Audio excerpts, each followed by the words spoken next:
The monitor did not beep once and recover. It flatlined, a long, unbroken scream of silence, for 11 seconds, and in those 11 seconds, the entire delivery ward of Myra General Hospital went dark. Nobody screamed, nobody ran, the nurses had drilled for this. The backup generator would kick in, it always kicked in. But in those 11 seconds, in the particular darkness of room 7, a tired woman named Sister Bongi reached for 2 name tags, placed them on 2 cribs, and believed with the whole of her exhausted heart that she had done it correctly. She hadn't.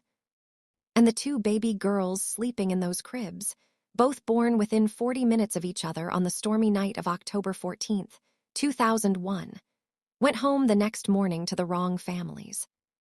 For 24 years, nobody knew. Until the day Imani Diallo fainted in a hospital corridor, and a blood test changed everything. Imani hit the floor at exactly 2:17 p.m. on a Thursday. She had been on her feet for 11 hours straight, working her shift as a junior nurse at the very same Myra General Hospital where she had been born. She was 24 years old, she had skipped lunch, and the exhaustion of the past 3 months had finally collected what it was owed. She came around in a curtained bay with an IV in her arm, and her colleague Femi standing over her with that particular face nurses make when they are professionally calm and personally terrified. "You fainted," Femi said. "I know," Imani said. "We ran a panel." "I know." Femi hesitated. "Imani, your blood type came back OB negative." Imani blinked at the ceiling. "That's not right, I'm O positive, it's in my file." "I know it's in your file." Femi sat down. "That's why I ran it twice." The ward was noisy around them. Trolleys, voices, the distant percussion of a busy afternoon. But inside that curtained bay, something went very quiet. "OB negative cannot come from 2 O positive parents," Imani said slowly. She was a nurse. She knew the science of this with her whole body. "No," Femi said, "it can't." Imani lay there and stared at the ceiling and felt something shift underneath the ground of everything she had ever known about herself. She called her mother from the car park 20 minutes later. She didn't plan what she was going to say. She just pressed call and held the phone against her ear and listened to it ring, and when her mother's voice came through, warm, immediate, always like coming home, Imani opened her mouth and said, "Mama, I need you to sit down." Her mother, Celestine Diallo, 53 years old, a woman who had once worked 3 jobs simultaneously so that Imani could attend university without debt, a woman who could cook a full Sunday meal and still find time to braid her daughter's hair before church. That woman heard something in Imani's voice that cut through everything else, and she sat down. "My blood type," Imani said. "It doesn't match yours and Papa's." Silence on the line. "Mama." "Imani," her mother's voice was careful, measured, the voice of someone stepping across ice. "Where are you right now?" "I'm outside the hospital." Come home. Come home right now, and we will talk about this properly." Imani drove home on roads she had driven 1,000 times and felt like she was crossing a country she had never visited. She kept both hands on the wheel. She kept her breathing even. She was a nurse. She had learned to compartmentalize, to set the shaking thing in her chest aside until she was somewhere she could afford to feel it. She walked through her mother's front door, and Celestine was already standing in the kitchen doorway with her hands pressed together, and her eyes full of something Imani had never seen there before, not quite fear. Something older than fear, something that had been waiting. "Tell me," Imani said. "Sit down first." "Tell me standing." Celestine looked at her daughter for a long moment. Then she said very quietly, "The night you were born, there was a storm. The power went out. You know, I've always told you that story, the drama of it, the candles, the nurses running. What I never told you," she stopped. "Mama, I never told you that when they brought you to me, something felt." She pressed her hand to her chest. "I can't explain it. You were mine immediately. I never doubted you for 1 second. But there was something small and quiet in the back of my mind that I buried the moment I held you. Because you were mine. You were mine." Imani sat down then. Her legs made the decision before her mind did. "Are you telling me," she said slowly, "that you suspected?" "Not suspected, never suspected." Celestine crossed the kitchen and sat across from her daughter. "Wondered, once, briefly, and then I chose you so completely that the wondering disappeared." She reached across the table. "Imani, you are my child. Every single day you have ever lived, you have been my child." "I know," Imani whispered. "I know, Mama." But knowing, that did not stop the world from having shifted. The hospital's investigation moved quickly once Imani formally requested a review of her birth records. A legal team was assembled. The archived files from October 14, 2001, were pulled from storage.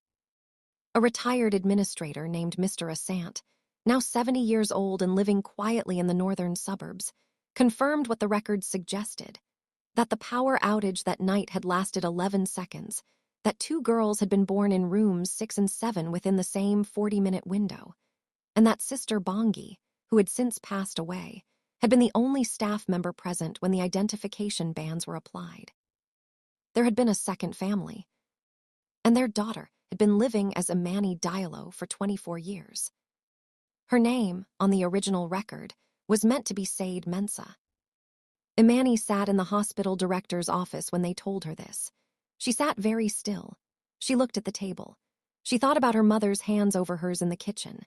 She thought about her father, Kofi Diallo, who repaired watches in a small shop near the market and who had taught her, when she was 7, that the most important thing about any mechanism was understanding what each piece was actually doing. She thought about their apartment, the smell of her mother's stew, the crack in the ceiling of her childhood bedroom that she had spent 11 years staring at while she fell asleep. "The other family," Imani said. "Who are they?" The director glanced at the legal representative beside him. "We'll be making contact with them today." "Who are they?" Imani asked again. A pause. "The Mensa family. Kweku Mensa owns a construction firm. His wife, Edwoa, is a secondary school teacher. Their daughter," another pause. "The daughter they raised, her name is Surwa." Imani looked up. "And she doesn't know yet," she said. "No," the director said. "She doesn't know yet.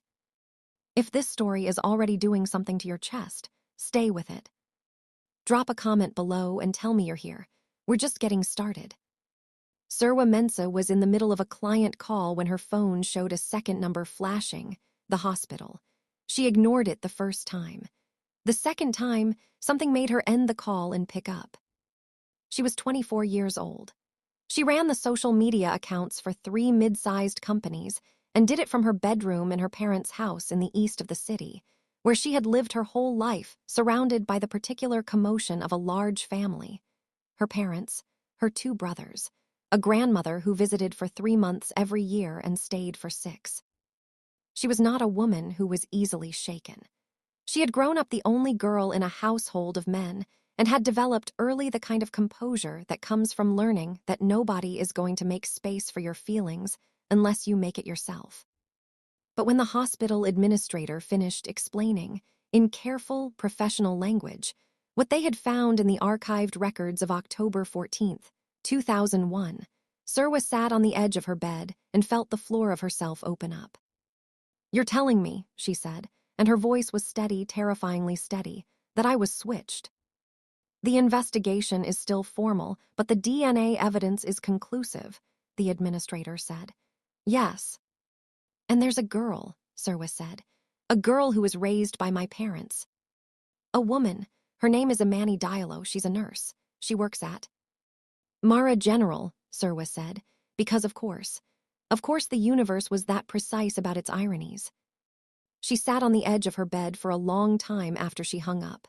She sat there and she looked at her hands, which were her mother's hands, Edwoa's hands, long-fingered and deliberate, and she thought about all the times someone had said that. "You have your mother's hands. You have your father's laugh. You look just like your grandmother." She had believed it. She had felt it. She had worn those resemblances like a coat. She stood up. She walked to the kitchen. Her mother was at the counter chopping vegetables, and Surwa stood in the doorway and looked at Edwoa Mensa. This woman who had pressed a cold cloth to her forehead every time she had a fever. who had attended every school event with the kind of ferocious pride that embarrassed and moved Surwa simultaneously, who had fought with school administrators on her behalf and cried at her graduation and texted her 17 times during her first solo business pitch to ask how it was going. Surwa looked at this woman and felt something fracture quietly inside her chest. "Mama," she said. Adwoa turned around. She read her daughter's face in 1 second flat, the way mothers do, and set down the knife. "What happened?" Adwoa said. Surwa told her. Adwoa listened without interrupting. She stood very still. When Surwa finished, Adwoa pulled out the chair at the kitchen table and sat down in it, and for a moment she just breathed. Then she said, "Come here." Surwa went to her. Adwoa took both of Surwa's hands in hers and held them against her chest. "You are my daughter," Adwoa said. "You hear me? Whatever they found, whatever that paper says, you are my daughter and you have been my daughter since the first second I looked at your face." "Mama, I am not finished." Adwoa's voice was firm. "You are my daughter, and somewhere out there is another girl who has been walking around for 24 years not knowing me, and my heart breaks for her. But it does not break for you and me, because we are not broken." Surwa's composure, which had held through the phone call and the walk to the kitchen and all the words she had managed to say, dissolved completely. She put her head down and she cried in a way she had not cried since she was a child, fully, without management, without thinking about what it looked like. And Adwoa held her and said nothing else, because there was nothing else to say that was more important than the holding. The two women met for the first time on a Saturday morning, in a small cafe near the river that neither family had any connection to. Neutral ground. The idea had come from the hospital's counselor, who had suggested a quiet, informal space rather than an office with lawyers in it. Imani arrived 12 minutes early. She ordered tea she didn't want and sat facing the door. She had spent the past week in a strange kind of suspension, going to work, doing her shifts, coming home to her mother's cooking, while something enormous moved slowly underneath the surface of her life. She had not cried. She was not sure she knew how to cry about this yet. It was too large to be wept at directly. You could only approach it sideways in small pieces, and even then it was almost too much. The door opened. Surwa walked in. They saw each other at the same moment. And for several seconds, neither of them moved, because there is no script for this. There is no socially agreed-upon choreography for the moment you meet the woman who was almost your life. Surwa walked to the table. She sat down. She looked at Imani directly, which Imani respected immediately. "I don't know what to say," Surwa said. "I practiced something in the car and it sounded ridiculous, so I stopped." "I wrote 3 different opening lines," Imani said. "I deleted all of them." "What was the best one?" "I think the best one was just your name." Imani paused. "Surwa." Something shifted in Surwa's expression. Not quite a smile, the shape underneath a smile. "Imani," she said back, as if testing the weight of it. They sat for a moment. "I need to ask you something," Imani said, "and you don't have to answer it." "Ask." "Are you angry?" Surwa considered this honestly. "Not at you, not at your family, at the situation," she exhaled. "Yes, quietly, underneath everything, there is something that is very angry." She met Imani's eyes. "Are you?" "I don't know what I am yet," Imani said. "I'm still trying to find all the edges of it." Surwa nodded slowly. "My mother said something to me this week. She said, the love doesn't go anywhere. It doesn't have a different address because the facts changed." She looked at her hands around her coffee cup. "I keep thinking about that the love doesn't have a different address." Imani felt something give way in her chest. "My mother said almost exactly the same thing," she said. "Different words, same thing." They looked at each other. "I think," Surwa said carefully, "that we were both raised by extraordinary women." "Yes," Imani said, "we were." That was the moment. That was the exact moment the thing between them stopped being a complication and started being something else. Something that did not have a name yet, but was real, undeniably real, the way things are real when they are growing rather than simply existing. Now here is where the story changes direction. Because stories like this, when they stay only on the surface, the swap, the meeting, the tearful families, they miss the harder, quieter, more important thing. And the harder, quieter thing was this. Both women had to go home. Both women had to sit across from their parents at dinner and try to be normal. Both women had to sleep in the bedrooms they had always slept in and feel those rooms as simultaneously the most familiar and most foreign places they had ever been. Imani lay in her bed 3 nights after the cafe meeting and stared at the crack in her ceiling and thought, I have worked at the hospital where I was born. I have walked those corridors for 2 years. I have stood at that nurse's station. And the record of who I am has been wrong this whole time, sitting in a filing cabinet 3 floors above where I take my lunch. She thought about what it meant to know a thing and feel a thing simultaneously, and for those 2 things to point in completely different directions. She knew she was Celestine's daughter. She felt it in her marrow. But she also knew now, a different kind of fact, that somewhere in the city, a woman named Edwoa Mensa had passed on something biological to her. A blood type, a set of genes, a particular architecture of self. And that woman was not a stranger to her in any simple sense. She was something that the language hadn't quite invented a word for. Serwa, for her own part, did not tell her brothers immediately. She sat with it for 4 days. She watched her father, Kweku, across the dinner table and thought about the way he always called her his fierce one, his business girl, the one who would run circles around all of them. She thought about how entirely she had always felt that, how right it had always seemed.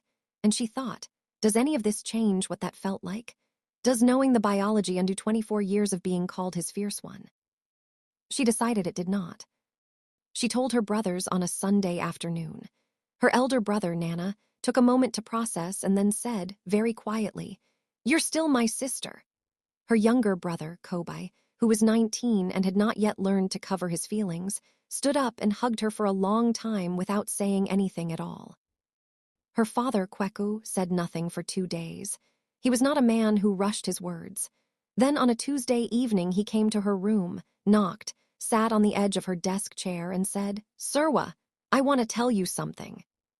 "Papa, I have been thinking about what this means, what people will say it means."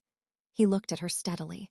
"And I want you to know before anyone else says anything that tries to make this complicated that I do not need a piece of paper to know my own child. I have known you for 24 years. I have watched you grow into someone I am astonished by." He paused. "That knowledge is not in a file somewhere. It is in me." Serwa looked at her father. This broad, careful, precise man who had taught her to negotiate and to build and to hold her ground. "I know, Papa," she said. He nodded. He patted her hand. He got up and left. That was the whole conversation. It was enough. It was everything. The 2 families met together for the first time 6 weeks after the investigation concluded. It was Celestine's idea because of course it was. She called Edwoa Mensa directly, having gotten the number through the hospital's liaison, and said, "I think we should meet, not in an office, somewhere real. Come to my house. I'll cook." Edwoa arrived with Kweku and Serwa and a tin of chin-chin because she was not the kind of woman who arrived anywhere empty-handed. Celestine opened the door and the 2 women looked at each other on the doorstep, and something enormous passed between them without a single word being spoken. Edwoa stepped forward and took Celestine's hands. "I know," Celestine said. "I know," Edwoa said back. And they stood there, these 2 mothers, holding each other's hands on a doorstep, and they did not need to say what it was they both knew, because some things are too large for language and too real for silence, and what those 2 women were feeling existed somewhere precisely in between. Kweku shook Kofi Diallo's hand for a long time. The 2 men stood in the small living room and talked about their neighborhoods, their work, the ridiculous traffic on the Eastern Bypass, and if you had not known what had brought them together, you would have thought them old acquaintances reuniting. That was Kofi's gift. He made everyone feel at ease by simply being at ease himself. Imani and Serwa sat together in the kitchen while Celestine cooked, and they did not say anything for a while, and it was not uncomfortable. It was the particular quiet of 2 people who had already decided, somewhere underneath the words, that they were going to be in each other's lives. "Can I ask you something?" Serwa said. "Yes." Did you ever feel, growing up, different, like something was slightly off? Imani thought about this honestly. No, she said. I felt completely at home, completely mine. She paused. Did you? No, Surwa said. I felt exactly like my parents' child. She looked at Imani. I think that's the thing that frightened me most, actually, when I found out that I had felt so completely right somewhere that wasn't. She stopped. Was, Imani said firmly. Is, the rightness doesn't retroactively disappear. Surwa looked at her. You're going to be someone I learn a lot from, aren't you? You're going to be someone I argue with constantly, Imani replied. Surwa laughed. And it was a big laugh, unguarded and full and slightly too loud for the room. And Celestine turned around from the stove and looked at them both and smiled the smile of a woman who has prayed many prayers and watched some of them arrive in shapes she never expected. And that is what we want to pause on right here, right now, before this story completes itself. If you've made it this far, drop a comment. Tell me, what would you have done? Could you love a child 24 years and then find out the biology was wrong and love them just as completely on the other side of that knowing? Tell me. I read every single one, and if you haven't subscribed yet, do it now. This channel exists for stories exactly like this, and we release them every week. Months went by, real months, the kind that actually change things and not just pass. The two families settled into something unprecedented and entirely their own, not merged, not separate, but woven. They shared dinners on rotating Sundays. Adwoa sent Celestine her recipe for ground nut soup. Celestine sent Adwoa her recipe for pepper chicken. The men discovered a shared enthusiasm for a particular radio sports program and occasionally called each other during it, which their wives found both ridiculous and entirely wonderful. Imani went back to Mara General, and she worked her shifts, and she was excellent at her work. And she walked those corridors with the weight of knowing something about this building that nobody else knew, that it had held both versions of her life, once, briefly, and had sent them in different directions. She thought about Sister Bongi sometimes, not with anger, with something more complicated and more human than anger, with the understanding that the woman had been tired and had been alone in the dark and had done her best and had gotten it wrong, and that this was not a unique human failure. It was the most human failure there was. Surwa's business grew. She took on 2 new clients and hired a part-time assistant. She called Imani more than she had expected to. She did not examine this too closely. She simply called when she felt like calling, and Imani answered, and they talked about work, about their parents, about the strange, ongoing experience of being 2 women who were relearning, very slowly, what their lives meant in light of what they now knew. One evening, Surwa said, "Do you ever think about the fact that we were in the same room, the night we were born?" "Yes," Imani said, "all the time. We probably cried at each other, through the walls. Probably. And then they sent us in opposite directions." A pause. "And then we ended up at the same hospital anyway," Imani said. Surwa was quiet for a moment. "Do you think that means something?" "I think it means that the city is not that large," Imani said. "And also, possibly, yes." A letter arrived at Mara General 8 months after the investigation concluded. It was addressed to the hospital director. It was handwritten, in large, uncertain letters, on paper that had been folded and refolded many times, as if the writer had second-guessed the sending of it more than once. The director called both families in. The letter was from Sister Bongi's daughter. Her mother had died 3 years earlier, but in the final months of her life she had told her daughter everything. The storm, the dark room, the 2 bobbies, the name tags, the terrible quiet certainty that came days later that she might have gotten it wrong. She had made her daughter promise that if it ever came to light, she would find the families and give them her mother's words. The letter said she loved this work with everything she had. She was not careless. She was human and she was in the dark and she made a mistake that she carried for the rest of her life. She did not ask your forgiveness. She asked only that you know she thought about those 2 girls every day, every single day, that she prayed they were loved, that she prayed the love found them anyway, whichever direction they had gone. Imani read the letter twice.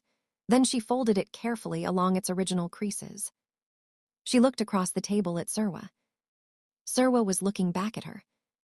She prayed the love found them anyway, Surwa said quietly.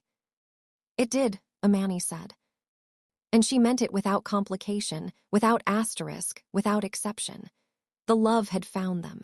In 2 different houses, in 2 different parts of the city, through 2 different women who had both held their daughters as if holding was the only thing that mattered, the love had found them.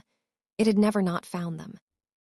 Both families attended Sister Bongi's memorial together. It was a small gathering, organized by her daughter, held in a community hall in the old part of the city. There were photographs on a table at the front. There was tea. There was the particular atmosphere of a room full of people who had been marked by one woman's life. The families sat together, Celestine and Edwoa side by side, Kofi and Kweku with the careful, composed body language of men who have processed enormous things privately and arrived somewhere steady. Imani and Surwa at the end of the row, close enough that their shoulders touched. When Sister Bongi's daughter spoke about her mother, about the decades of nursing, the nights she had given to strangers in pain, the deep and genuine love she had had for the work, Imani felt something settle in her chest. Not resolution, exactly. Not closure, which is a word people use when they want complicated things to be simple. But something. A kind of acceptance that is bigger than understanding, that doesn't need the whole story to be comfortable to hold. She reached over and took Surwa's hand. Surwa held on. There is a photograph on Celestine Diallo's kitchen wall now. She put it up on an ordinary Wednesday without making any particular announcement about it. It is a picture from a Sunday dinner, both families around a table, too many people for the space, food everywhere, somebody's hand mid-gesture, someone laughing at something the camera didn't catch. Nobody is looking at the lens. Imani passes under it every time she comes home. She has looked at it so many times, she has memorized the exact expression on every face in it. She thinks about what she would tell herself, the woman she was the morning she opened that blood test result, sitting on the kitchen floor in her pajamas with cereal going soggy in her hand, feeling the ground give out from under everything. She thinks about what she would say to that woman. She would say, it holds, all of it holds. The love does not have a different address, just because the facts changed. Your mother is still your mother. Your name is still your name. The crack in your childhood bedroom ceiling is still the crack you stared at for 11 years. The life you were raised into is not a mistake that needs correcting. It is the life that made you who you are completely, without apology. And the woman you are about to meet, the one who grew up on the other side of that 11-second darkness, she is going to become something to you that the language has not invented a word for yet. But she will be real. She will be yours, and you will be hers.